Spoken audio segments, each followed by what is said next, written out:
Ramachandrapuram division పరిధిలోని రామచంద్రపురం చెరువు సుందరీకరణ పనులను అడ్డుకుంటున్న బిహెచ్ఎల్ యాజమాన్యం తీరుపై హైడ్రా కమిషనర్ రంగనాథ్ తీవ్రస్థాయిలో మండిపడ్డారు. ఇక అభివృద్ధి పనులను అడ్డుకుంటే ఎంతటి వారైనా సరే చట్టపరమైన చర్యలు తీసుకుంటామని హెచ్చరించారు. సంగారెడ్డి జిల్లా రామచంద్రపురంలో హైడ్రా కమిషనర్ రంగనాథ్ పర్యటించారు. 120 ఎకరాల విస్తీర్ణం గల రాయసముద్రం చెరువును సుందరీకరణ పనులను ఏళ్ల తరబడి పెండింగ్లో ఉండటంపై ఆయన ఆరా తీశారు. ఇప్పటికే 3 సార్లు శంకుస్థాపనలు జరిగిన పనులు ముందుకు సాగకపోవడానికి బిహెచ్ఎల్ యాజమాన్యమే కారణమని స్థానికులు ఆరోపిస్తున్నారు.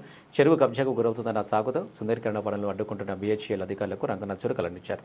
చెరువు అనేది ప్రజల ఆస్తి, ఇది ఎవరి సొంతం కాదు అని ఆయన స్పష్టం చేశారు. అభివృద్ధి పనులకు ఆటంకం కలిగిస్తే ఎంతటి వారైనా సరే వదిలిపెట్టేది లేదని, అవసరమైతే క్రిమినల్ కేసులు నమోదు చేస్తామని స్ట్రాంగ్ వార్నింగ్ ఇచ్చారు.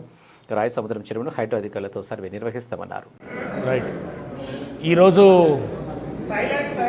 హైడ్రా అధికారుల బృందము ప్లస్ ఇంకా ఇతర అధికారులు హెచ్ఎండిఏ, బిహెచ్ఎల్, ఇరిగేషన్ అండ్ అట్లనే ఇక్కడ స్థానిక కార్పొరేటర్ గారు నగేష్ గారు అండ్ శశికళ గారు, ఇంకా ఇక్కడ ఉన్నటువంటి ఇతర కాలనీ అసోసియేషన్ ప్రెసిడెంట్గా నూతనంగా ఎలక్ట్ అయిన వారు అందరూ కూడా, స్థానికులందరూ కూడా ఇక్కడ వచ్చి ఈ రాయసముద్రం చెరువును విజిట్ చేశాము. విజిట్ చేసినప్పుడు ఇది పెద్ద చెరువు, 120 ఎకరాల చెరువు. ఇది యాక్చువల్గా వచ్చేసి ఇది మంచి చూస్తే కనుక చాలా పక్షులు కూడా, అంటే వలస పక్షులు చాలా కూడా ఇక్కడ మైగ్రేటరీ బర్డ్స్ అంతా కూడా ఇక్కడ కనబడుతున్నాయి. చాలా అద్భుతమైన లేక్ ఇది. సో స్థానికంగా ఇక్కడ వీళ్ళ పబ్లిక్ నుంచి మాకు ఇది హైడ్రా అధికారులు ఇక్కడ కొన్ని చిన్న చిన్న టెక్నికల్ ఇష్యూస్ వచ్చినాయి. అంటే బిహెచ్ఎల్ వాళ్ళు వచ్చేసి ఇది మా ల్యాండ్ అని చెప్పేసి వాళ్ళు క్లెయిమ్ చేయటము, ఇక్కడ ఏదైతే చెరువుకి కొన్ని మరమ్మత్తు పనులు లేకపోతే డీసిల్టింగో లేకపోతే బండు ఫార్మేషను బ్యూటిఫికేషన్ పనులకి బిహెచ్ఎల్ కొంతమంది అధికారులు వాళ్ళు ఇది మా ల్యాండ్ అని చెప్పి వాళ్ళు అడ్డు చెప్తున్నారని చెప్పేసి అనేటటువంటి మాకు ఇచ్చినటువంటి ఒక కంప్లైంట్ మీద మేము ఇక్కడ వచ్చి బిహెచ్ఎల్ అధికారులు కూడా ఉన్నారు. వీళ్ళందరితో కూడా డిస్కస్ చేసినప్పుడు ఇది చెరువు, ఇది క్లియర్గా ఇది కమ్యూనిటీ అసెట్, ఇది వాటర్ బాడీ ఇది. సో ఇది గతంలో ఈ ల్యాండ్ ఇక్కడ బిహెచ్ఎల్కి కూడా ఇచ్చి ఉండొచ్చు, దాంట్లోకి మేము వెళ్ళట్లేదు. బట్ ఇది డెఫినెట్గా కమ్యూనిటీ అసెట్ కాబట్టి ఇది అందరికి సంబంధించిన ఆస్తి ఉంటుంది.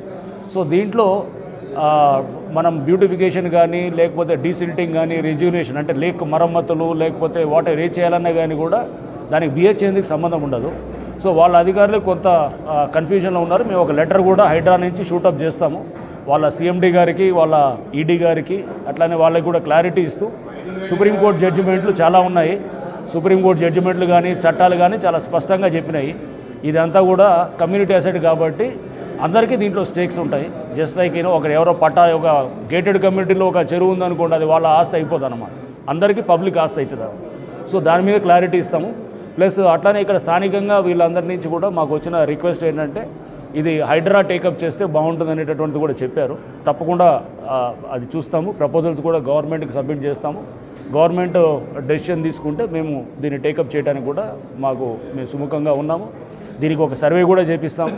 ఇది చూసాము, అంతా కూడా మురికి నీళ్ళు లోపలికి వస్తున్నాయి, అంటే సీవేజ్ వాటర్ అంతా కూడా వస్తున్నది.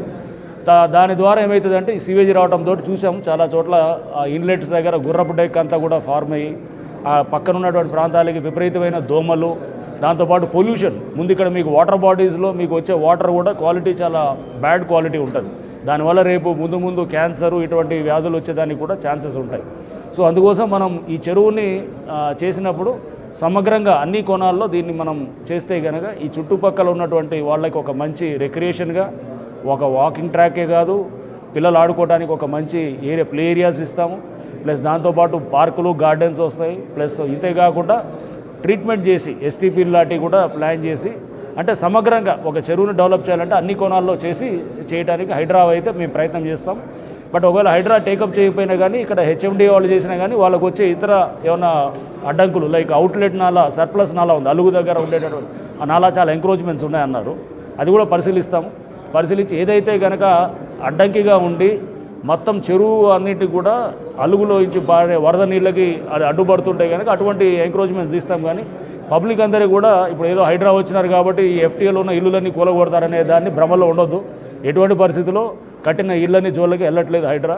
సో అది చాలా స్పష్టంగా మళ్ళొకసారి నేను చెప్తున్నాం. అంటే ఎవడన్నా మీకు సోషల్ మీడియాలో పెట్టి ఇక వచ్చేట్లేరు హైడ్రా కమిషనరు ఇదంతా ఇల్లులంతా కూలుస్తారనే దాన్ని నమ్మొద్దు, అది కూడా ముందే చెప్తున్నాం. సో ఇది కానీ అలుగు పారి దాని నుంచి ఎక్కడైతే 1-2 అడ్డం వచ్చే ఉంటాయి కొన్ని, దానివల్ల లక్షల మంది ప్రాబ్లం ఫేస్ చేయొద్దు. అట్లాంటి వాటిని తీసినప్పుడు కూడా వాళ్ళ కంపన్సేషన్ ఆస్పెక్ట్లో కూడా చూసి వాళ్ళ టీడీఆర్ఓ లేదా వాళ్ళ గవర్నమెంట్ కంపన్సేషన్ ఇచ్చినట్టు కూడా ప్లాన్ చేయొచ్చు. అంటే వీలైనంత వరకు పబ్లిక్ డిస్టర్బ్ కాకుండా అందరికీ రేపు మంచిగా చేసేటట్టు ఈ చెరువుని తయారు చేయడానికి హైడ్రా మేము చేస్తాము, లేకపోతే హెచ్ఎండిఏ వాళ్ళు టేకప్ చేసినా మా సహాయ సహకారాలు అందిస్తారు.